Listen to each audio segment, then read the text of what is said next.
ঝটপট প্যাকেট হয়ে বাজারের উদ্দেশ্যে বেরিয়ে যাচ্ছি। ব্যাগটা নিয়ে নিব। আমার ব্যাগটা নিয়ে নিলাম। এখন আমি জুতা পরে সুন্দরভাবে রেডি হয়ে নিচে নামছি। বাসায় লিফট না থাকায় অনেক ঝামেলা হয়ে গেছে, হাঁটতে হয় সিঁড়ি দিয়ে, অনেক কষ্ট। তারপরেও কি করার, তো বেরিয়ে পড়ছি। এখন এটা আমাদের বাসার গেট, গেট দিয়ে বেরিয়ে আমি বাজারে যাচ্ছি। কেমন ভূতের মতো দেখাচ্ছে তাই না আমাকে? এখানে প্যাকেট হয়ে একদম আমার ছায়াটা একদম ভূতের মতো দেখাচ্ছে। এখানে একটা বিড়ালের সাথে আমার রাস্তার মাঝে দেখি একটা দোকানে বিড়ালটাকে খাঁচার মধ্যে আটকে রাখছে। আমি তাই তার সাথে দুষ্টামি করছি। অনেক সুন্দর ছিল মাশাআল্লাহ বিড়ালটা।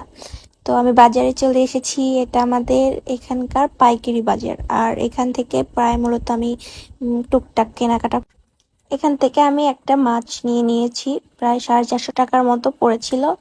তবে আমি মাছটা নিয়ে যাই, বাসায় রাখতে রাখতেই আমার মাছের সাথে একটা ইনসিডেন্ট করে। যাই হোক, খুবই দুঃখজনক গাইস।